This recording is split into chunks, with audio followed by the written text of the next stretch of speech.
Hi friends, welcome back to my YouTube channel. ಮಿಥುನ ರಾಶಿಯು ರಾಶಿಚಕ್ರದ 3ನೇ ರಾಶಿಚಕ್ರ ಚಿಹ್ನೆಯಾಗಿದೆ. ಮಿಥುನ ರಾಶಿಯು ಮೃಗಶಿರ ನಕ್ಷತ್ರ 3 ಮತ್ತು 4ನೇ ಪಾದ, ಆರಿದ್ರ ನಕ್ಷತ್ರ 1, 2, 3 ಮತ್ತು 4 ಪಾದಗಳು, ಪುನರ್ವಸು ನಕ್ಷತ್ರ 1, 2 ಮತ್ತು 3ನೇ ಪಾದಗಳು, ಒಟ್ಟು 9 ಪಾದಗಳನ್ನು ಒಳಗೊಂಡಿದೆ. ಮಿಥುನ ರಾಶಿಯ ಗ್ರಹಾಧಿಪತಿಯು ಬುಧನಾಗಿರುತ್ತಾನೆ. ತತ್ವವು ವಾಯು ತತ್ವವಾಗಿರುತ್ತದೆ. ಸ್ವಭಾವ ದ್ವಿಸ್ವಭಾವವಾಗಿರುತ್ತದೆ. ಬುಧನ ಪ್ರಭಾವದಿಂದಾಗಿ ಇವರು ತೀಕ್ಷ್ಣ ಬುದ್ಧಿ ಮತ್ತು ಅದ್ಭುತ ಜ್ಞಾಪಕ ಶಕ್ತಿಯನ್ನು ಹೊಂದಿರುತ್ತಾರೆ. ಮಿಥುನ ರಾಶಿಯವರಿಗೆ ಬುಧವಾರ ಶುಭ ದಿನವಾಗಿರುತ್ತದೆ. ಅದೃಷ್ಟದ ಬಣ್ಣ ಹಸಿರಾಗಿರುತ್ತದೆ. ಅದೃಷ್ಟದ ರತ್ನ ಪಚ್ಚೆಯಾಗಿರುತ್ತದೆ. ಈಗ ಮಿಥುನ ರಾಶಿಯವರ ಬಗ್ಗೆ ತಿಳಿದುಕೊಳ್ಳೋಣ. ಮಿಥುನ ರಾಶಿಯವರೇ, ಜಗಳಕ್ಕೆ ಯಾರು ಕಾರಣ ಮತ್ತು ಏಕೆ ಎಂದು ನಿಮಗೆ ತಿಳಿದರೆ ಕುಂಭರಾಶಿಯವರು ಖಂಡಿತವಾಗಿಯೂ ಆಶ್ಚರ್ಯಚಕಿತರಾಗುತ್ತಾರೆ. ಹಾಗಾದರೆ ಜುಲೈ 16 ಗುರುವಾರ ನಿಮ್ಮ ಜೀವನದಲ್ಲಿ ಸಂಭವಿಸುವ ದೊಡ್ಡ ಸಂವೇದನೆ ಏನು? ಇಂದು ನಿಮ್ಮ ಮನೆಯಿಂದ ಅಥವಾ ನಿಮ್ಮ ಗಂಡನಿಂದ ಯಾವ ರೀತಿಯ ಸಮಸ್ಯೆಗಳು ಮತ್ತು ಜಗಳಗಳು ಬರಲಿವೆ ಎಂದು ತಿಳಿದರೆ ನೀವು ಖಂಡಿತವಾಗಿಯೂ ಆಘಾತಕ್ಕೊಳಗಾಗುತ್ತೀರಿ. ಹಾಗಾದರೆ ಈ ವಿಡಿಯೋದಲ್ಲಿ ಇಂದು ಇದು ಏಕೆ ನಡೆಯುತ್ತಿದೆ ಮತ್ತು ನೀವು ಇಂದು ಯಾವ ರೀತಿಯ ನಿರ್ಧಾರಗಳನ್ನು ತೆಗೆದುಕೊಳ್ಳಬೇಕು ಎಂಬುದನ್ನು ವಿವರವಾಗಿ ವಿವರಿಸುತ್ತೇನೆ. ದಯವಿಟ್ಟು ವಿಡಿಯೋವನ್ನು ಬಿಡದೆ ಕೊನೆಯವರೆಗೂ ನೋಡಿ. ಎಲ್ಲ ವಿಷಯಗಳು ಬಹಳ ಸ್ಪಷ್ಟವಾಗಿ ಅರ್ಥವಾಗುತ್ತವೆ. ಈ ರಾಶಿಯವರು ತುಂಬಾ ಬುದ್ಧಿವಂತರು ಎಂದು ಹೇಳಬಹುದು. ಅವರು ಏನೇ ಮಾಡಿದರೂ ಅವರು ತಮಗಾಗಿ ಮಾತ್ರವಲ್ಲದೆ ತಮ್ಮ ಕುಟುಂಬಕ್ಕೂ ಪ್ರಯೋಜನಕಾರಿ ನಿರ್ಧಾರಗಳನ್ನು ತೆಗೆದುಕೊಳ್ಳುತ್ತಾರೆ. ಕುಂಭರಾಶಿಯವರು ತುಂಬಾ ಶುದ್ಧ ಹೃದಯವನ್ನು ಹೊಂದಿರುತ್ತಾರೆ. ನೀವು ಯಾರನ್ನಾದರೂ ನಂಬಿದರೆ ನೀವು ಅವರಿಗಾಗಿ ನಿಮ್ಮ ಪ್ರಾಣವನ್ನೇ ಪಣಕ್ಕಿಡುತ್ತೀರಿ. ಅದು ನಿಮ್ಮ ದೌರ್ಬಲ್ಯ ಎಂದು ಹೇಳಬಹುದು. ಏಕೆಂದರೆ ನೀವು ಅತಿಯಾಗಿ ನಂಬುತ್ತೀರಿ ಮತ್ತು ಅತಿಯಾದ ಆತ್ಮವಿಶ್ವಾಸದ ಆಧಾರದ ಮೇಲೆ ಏನನ್ನಾದರೂ ಮಾಡುತ್ತೀರಿ. ಈ ಅತಿಯಾದ ಆತ್ಮವಿಶ್ವಾಸ ಮತ್ತು ಅತಿಯಾದ ಆತ್ಮವಿಶ್ವಾಸವು ಕೆಲವೊಮ್ಮೆ ನಿಮಗೆ ಮನಸ್ಸಿನ ಶಾಂತಿಯನ್ನು ನೀಡುತ್ತದೆ. ಅದು ಅಸ್ತಿತ್ವದಲ್ಲಿಲ್ಲ ಎಂದು ಹೇಳಬಹುದು. ನೀವು ಎಚ್ಚರಿಕೆಯಿಂದ ಗಮನಿಸಿದರೆ ಕೆಲವು ಸಮಯದಿಂದ ನಿಮ್ಮ ಜೀವನದಲ್ಲಿ ಅನೇಕ ಬದಲಾವಣೆಗಳಾಗಿವೆ. ವಿಶೇಷವಾಗಿ ನಿಮ್ಮ ಕುಟುಂಬದಲ್ಲಿ ಅಥವಾ ವಿಶ್ವಾಸಾರ್ಹ ಸ್ನೇಹಿತರ ವಿಷಯದಲ್ಲಿ ನೀವು ಅವರಿಂದ ಕೆಲವು ರೀತಿಯ ತೀವ್ರ ಟೀಕೆಗಳನ್ನು ಪಡೆಯುತ್ತಿದ್ದೀರಿ ಅಥವಾ ಅವರೊಂದಿಗಿನ ನಿಮ್ಮ ಸಂಬಂಧದಲ್ಲಿ ಕೆಲವು ರೀತಿಯ ಹಾನಿಯನ್ನು ಅನುಭವಿಸುತ್ತಿದ್ದೀರಿ. ಜೊತೆಗೆ ನಿಮ್ಮ ಮಾತುಗಳಲ್ಲಿಯೂ ಕೆಲವು ಬದಲಾವಣೆಗಳನ್ನು ಪಡೆಯುತ್ತಿದ್ದೀರಿ. ನಿಮ್ಮ ಮೇಲಿನ ಅಸಮಾಧಾನವು ಕೆಲವು ಸಮಯದಿಂದ ಹೊರಬರುತ್ತಿದೆ. ಇದೆಲ್ಲವೂ ತಾತ್ಕಾಲಿಕ ಅಥವಾ ಯಾವುದೋ ರೀತಿಯ ಮಾನಸಿಕ ಅಸ್ವಸ್ಥತೆಯಿಂದ ಎಂದು ನೀವು ಭಾವಿಸುತ್ತೀರಿ. ಕುಟುಂಬದಲ್ಲಿ ನಡೆಯುತ್ತಿರುವ ಸಣ್ಣ ಸಮಸ್ಯೆಗಳಿಂದಾಗಿ ಈ ರೀತಿಯ ಅನಿಶ್ಚಿತತೆ ಉಂಟಾಗಿದೆ. ಗಂಡ ಮತ್ತು ಹೆಂಡತಿಯ ನಡುವಿನ ಸಣ್ಣ ಸಮಸ್ಯೆಗಳು ಸಹಜ ಎಂದು ನೀವು ಭಾವಿಸುತ್ತಿದ್ದೀರಿ ಮತ್ತು ನೀವು ಎಲ್ಲವನ್ನು ಮುಂದಕ್ಕೆ ತೆಗೆದುಕೊಂಡು ನಂತರ ಅದನ್ನು ನೋಡಿಕೊಳ್ಳುತ್ತಿದ್ದೀರಿ. ಆದರೆ ಇಂದು ಜುಲೈ 16 ಮತ್ತು ವಿಶೇಷವಾಗಿ ಈ ಗುರುವಾರ ಸಮಸ್ಯೆ ಉಲ್ಬಣಗೊಂಡು ದೊಡ್ಡ ಜಗಳಕ್ಕೆ ಕಾರಣವಾಗುವ ಸಾಧ್ಯತೆಗಳಿವೆ. ಇದರರ್ಥ ನೀವು ನಂಬುವವರಿಂದ, ಗೌರವಿಸುವವರಿಂದ ಮತ್ತು ಗೌರವದಿಂದ ಯೋಚಿಸುವವರಿಂದ ನೀವು ಅನಿರೀಕ್ಷಿತ ಸಮಸ್ಯೆಗಳನ್ನು ಎದುರಿಸಲಿದ್ದೀರಿ.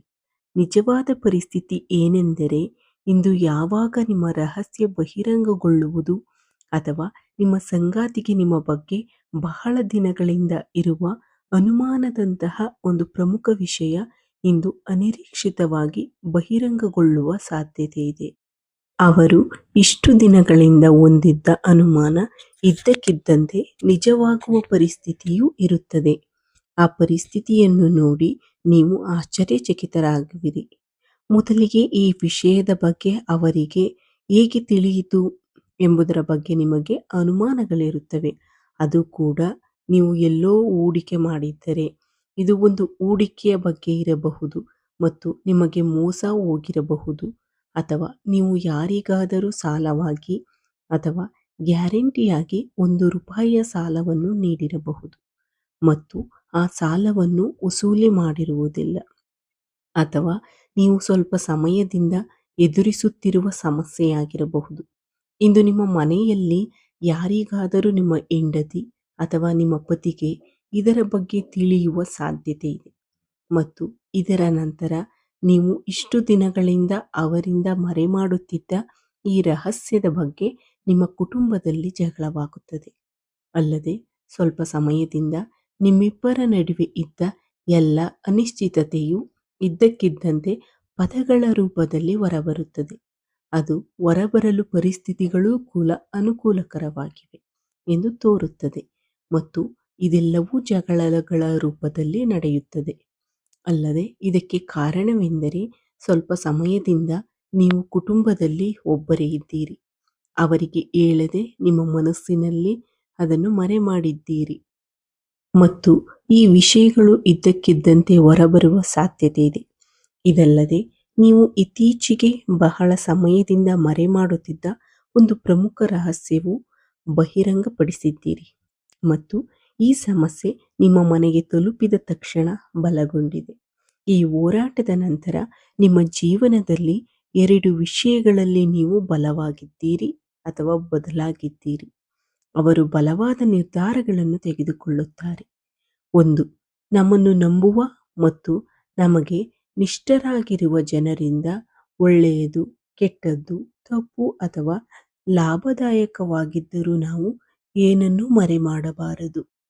ಅಲ್ಲದೆ ನಾವು ಕೆಲವು ವಿಷಯಗಳಲ್ಲಿ ತಪ್ಪುಗಳನ್ನು ಮಾಡಿ ಸಿಕ್ಕಿ ಹಾಕಿಕೊಳ್ಳುತ್ತೇವೆ, ಆದರೆ ನಾವು ಅದನ್ನು ತುಂಬಾ ಪರಿಪೂರ್ಣವಾಗಿ ಮಾಡುತ್ತೇವೆ. ಆದರೆ ಈ ರಾಶಿಯವರು ವಿರಳವಾಗಿ ಸಿಕ್ಕಿಬೀಳುತ್ತಾರೆ. ಆದ್ದರಿಂದ ಇಂದಿನಿಂದ ಈ ವಿಷಯದಲ್ಲಿ ಸ್ವಲ್ಪ ಜಾಗರೂಕರಾಗಿರಲು ಅವಕಾಶವಿದೆ. ಅಲ್ಲದೆ ಇದು ಕೆಲವು ಸಮಯದಿಂದ ನಡೆಯುತ್ತಿರುವುದರಿಂದ ಈಗ ಈ ವಿಷಯ ಏಕೆ ನಡೆಯುತ್ತಿದೆ ಎಂಬ ಬಗ್ಗೆ ನಿಮಗೆ ಅನುಮಾನಗಳಿರಬಹುದು. ಈ ವಿಷಯ ಇಂದು ಜಗಳದ ರೂಪದಲ್ಲಿ ಹೊರಬರುತ್ತದೆ. ನೀವು ಹೇಳುತ್ತಿರುವ ಎಲ್ಲವನ್ನು ಅವರು ಸ್ವಲ್ಪ ಸಮಯದಿಂದ ನಂಬುತ್ತಿದ್ದಾರೆ ಎಂಬುದು ಮಾತ್ರ, ಆದರೆ ಅವರು ಸ್ವಲ್ಪ ಅನುಮಾನಾಸ್ಪದರಾಗುವ ಪರಿಸ್ಥಿತಿಯೂ ಇದೆ. ಉದ್ಭವಿಸಿರುವ ಆ ಪರಿಸ್ಥಿತಿ ಇಂದು ಅನಿರೀಕ್ಷಿತವಾಗಿ ಹೋರಾಟದ ರೂಪದಲ್ಲಿ ಹೊರಬರುತ್ತದೆ. ಇದಲ್ಲದೆ ಇಂದು ಗುರುವಾರ ಮತ್ತು ಗುರುವಾರ ಗುರುವಿಗೆ ಸಂಬಂಧಿಸಿದ ದಿನವಾಗಿದೆ ಮತ್ತು ಗುರುವು ಮಂಗಳನೊಂದಿಗೆ, ಅಂದರೆ ಮಂಗಳ ಗ್ರಹದ ಸಂಯೋಗದಿಂದಾಗಿ ಕೆಟ್ಟ ಪರಿಸ್ಥಿತಿ ಉಂಟಾಗುತ್ತದೆ ಮತ್ತು ಇಂದು ಗಂಡ ಮತ್ತು ಹೆಂಡತಿಯ ಜೀವನದಲ್ಲಿ ಅನಿರೀಕ್ಷಿತ ಸಂಘರ್ಷಗಳು ಉಂಟಾಗುತ್ತವೆ. ಅನಿರೀಕ್ಷಿತ ಸಮಸ್ಯೆಗಳು ಉದ್ಭವಿಸುವ ಅವಕಾಶಗಳು ಕೂಡ ಇವೆ.